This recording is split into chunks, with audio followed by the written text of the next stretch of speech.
22년 2월 21일부터 2월 26일까지 경제신문을 읽어주기 시작하겠습니다. 목차는 부동산, 경제, 금융, 부동산부터 전문가 올 집값 상승, 중개사 대출 막혀 하락, 매매 전세 안정화 시점으로는 상반기냐 내년 하반기 꼽아 2016년 214만원에서 올해 8,107만원, 2주택자 세금 6년 만에 38배 상승, PB, 세부담의 처분 상담 늘어. 올해 전국 부동산 가격을 두고 전문가와 현장 중개업소의 전망이 엇갈리는 조사 결과가 나와 눈길을 끌고 있다. 지나보면 누가 맞을지 궁금하네요. 부동산 공인중개사는 10명 중 6명꼴로 하락 전망을 내놨다. 반대로 건설, 시행사, 학계 등 부동산 전문가는 10명 중 6명꼴로 상승을 예상했다. KB경영연구소는 이런 내용을 담은 2022 부동산 보고서를 20일 발간했다. 지난달 부동산 시장 전문가 161명과 전국 KB협력중개사 527명, KB금융의 프라이빗 뱅커 50명을 대상으로 올해 부동산 가격 전망을 묻는 설문조사를 실시했다. 부동산 전문가 64%는 전국 부동산이 상승할 것으로 예상했다. 특히 수도권은 74%가 상승할 것으로 예상했으며 3% 이상 오를 것이란 비중이 41%를 차지해 수도권 아파트 상승세가 올해도 이어질 것으로는 의견이 대세를 이뤘다. 수도권 아파트 상승 이후로 전문가 25%는 공급 물량 부족, 16%는 대선 후 정책 변화를 꼽았다. 강남 다주택자 보유세액 1억 원 육박, 집값 상승과 종부세 인상 탓에 주택 보유시 세부담이 늘자 주택 처분을 원하는 다주택자도 늘고 있다. 보고서는 2020년까지 다주택자의 종부세 부담 증가로 세무 상담이 늘었다면 작년엔 세부담이 한계치를 넘어서면서 처분 상담이 급증하는 모습이라고 분석했다. 다주택자의 세부담은 문재인 정부 출범 전과 비교해 많게는 30배 이상 늘어난 것으로 집계됐다.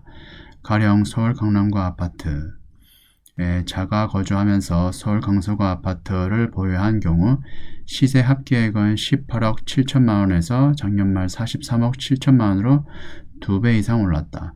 종부세율까지 인상되면서 2016년 214만원에 불과했던 종부세액은 작년 6,292만원, 올해 8,107만원으로 6년 만에 37.9배 증가했다. 재산세를 더한 총 보유세액은 9,160만원에 달한다. 많이 늘었네요.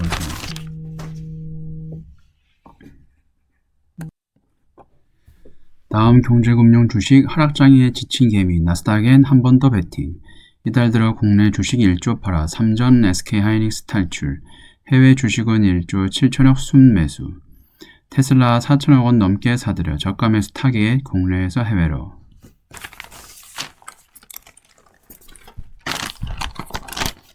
하락장에 지친 개인 투자자들이 이달 들어 국내 주식을 1조 원어치가량 팔아치웠다. 하지만 미국 나스닥 성장 가능성엔 여전히 베팅하고 있는 것으로 나타났다. 저가 매수의 타깃이 국내에서 해외로 바뀌고 있다는 분석이다. 이달 들어 코스피 지수는 3.05% 올랐고 나스닥 지수는 4.86% 떨어졌다. 개인 순매도 순위는 국내 주식 SK하이닉스, 삼전, 신한지주, LG에너지솔루션, 하나금융지주. 개인 해외 주식 순매수 순위는 테슬라, 그다음에 QQQ, 알파벳, 엔비디아, 메타. 개인들이 국내 유가증권 시장에서 1조 2,500원어치 남짓 팔아치운 이달 서학개미들은 1조 7천억 원어치 넘는 해외 주식을 순매수했다. 지난달 2조 9,642억 원보단 열기가 식었지만 국내 증시에서 차갑게 등을 돌린 개인 투자자들이 여전히 해외 증시에는 믿음을 보내고 있다는 분석이다.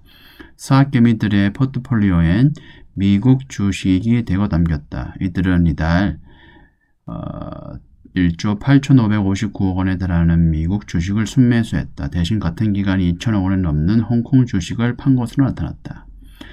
다만 전문가들은 여전히 국내 증시에도 기회가 남아있다고 보고 있다. 김태훈 그로스일 자산운용 대표는 개인 투자자들이 지난해 가파른 상승세를 보였던 미국 증시에 또 한 번 실리를 보이고 있는 모습이라면서도 오히려 올해에는 반도체, 식음료주 등 국내 증시에 상승 기회가 많이 남아있을 만큼 국내 시장도 함께 포트폴리오를 꾸릴 필요가 있다고 조언했다. 다음, 하락장에 버티는 업종 세 가지만 기억하라. 첫 번째, 이익 전망치 상향. 두 번째, 높은 영업이익률. 세 번째, 중국 경기 부양 책수에. 첫 번째 해당되는 건 운송, 헬스케어, IT 1개월간 영업이익 전망치 상승. 두 번째, 보험, 조선, 화장품, 인플레 우려에 더 마진 상향 조정. 세 번째, 화학, 반도체 비철, 중국 내수 확대 정책 기대감 반영.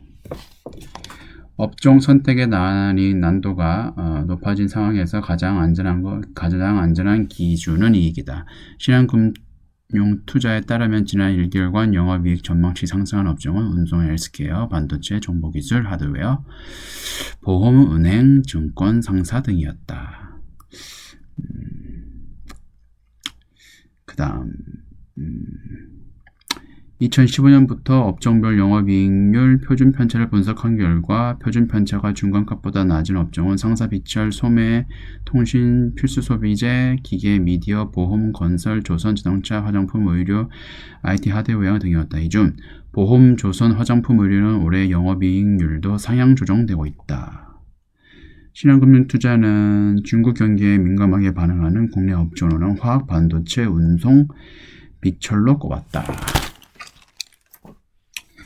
다음, 전쟁입니다. 네, 오크라. 계속 다른 전문가들은 실제적으로 푸틴이 전쟁을 해봐야 도움이 될 것도 없고, 실제로 전쟁을 하더라도 아주 후소적인 전쟁만 시행을 할 거라고 얘기를 했는데, 전문가들의 예상이 대부분 다 틀렸습니다. 1번, 전쟁 공포에 파랗게 질린 증시. 개미는 포송 듣고도 일조 담았다. 니케이 1.8%, 상하이 지수 1.7%, 비트코인 8%대 급락. 외국인 기관 매물 쏟아내는 사이 개인은 또 공포의 베팅. 전쟁 이슈엔 일단 관망 필요. 시차 두고 낙폭 과대주 관심. 예전에는 전쟁이 나더라도 시간이 지나면 지수, 주가가 올랐죠. 근데 이번 같은 경우에는 러시아 전쟁 같은 경우에는 인플레랑 많이 관련이 되어 있어서 이게 어떻게 될지 아마 잘 모르겠습니다. 우크라이나를 겨누던 러시아군이 끝내 레드라인을 넘어서자 세계 주식시장에 적신호가 켜졌다. 러시아의 공격에 원자재 가격이 고공행진을 이어가며 투자 심리가 크게 위축됐다. 불안감이 커진 시장에선 안전자산인 금값이 급등하고 암호화폐가 급락하는 방어태세가 한층 강화됐다. 국내 개미들은 올 들어 처음으로 1조 원 넘는 주식을 사들이며 공포에 투자하는 거꾸로 전략으로 대응했다. 전문가들은 예기치 못한 전쟁 상황이 마무리될 경우 가파른 되돌림 현상이 나타날 수는 있지만 이번 사태가 장기화할 수 있다는 점을 감안한 투자 전략을 세울 필요가 있다고 조언했다. 코스피 지수는 2.6% 내린 24일 2648.8로 마감했다. 종가 기준 지난 15일 이후 7거래일 만에 2700 아래로 떨어졌다. 미국을 비롯한 국내 사회의 우려에도 러시아가 우크라이나 공습을 단행한 영향이다. 제 포트폴리오 자산 같은 경우에는 금도 포함이 되어 있는데 한 2600 지수 2600 하반대가 제 거의 거의 언저리인 것 같습니다.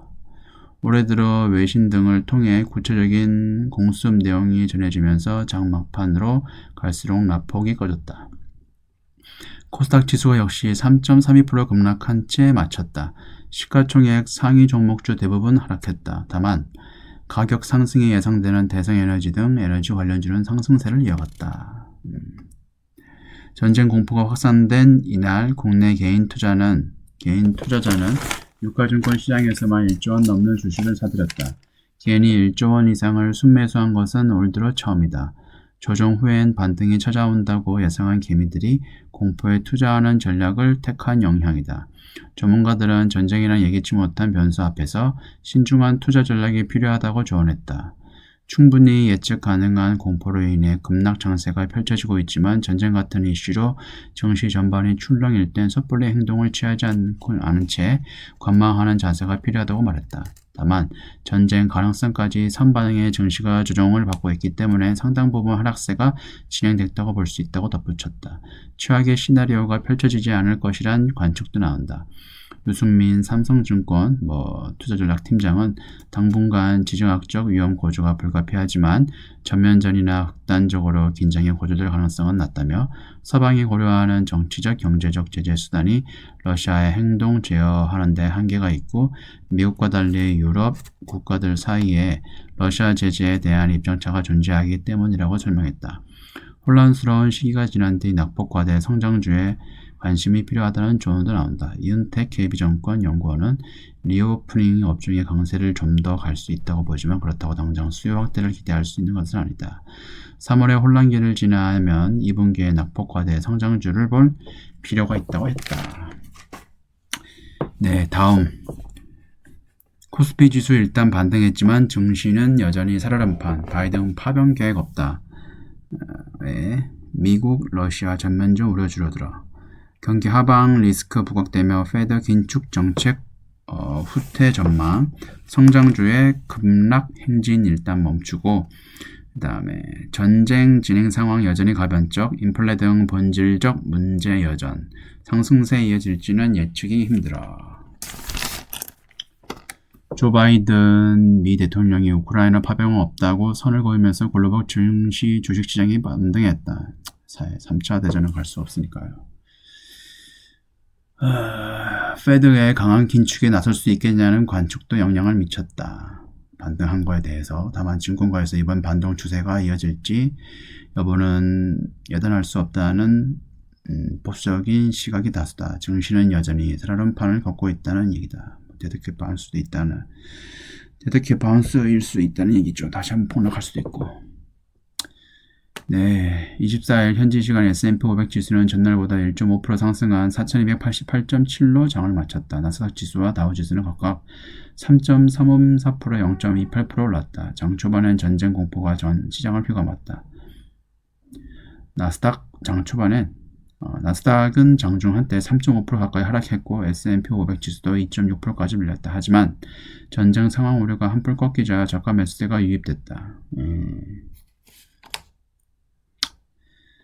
증권가에서는 안심할 때가 아니라고 입을 모은다. 증시 변동성을 키운 우크라이나 사태가 완전히 종결된 게 아니기 때문이다.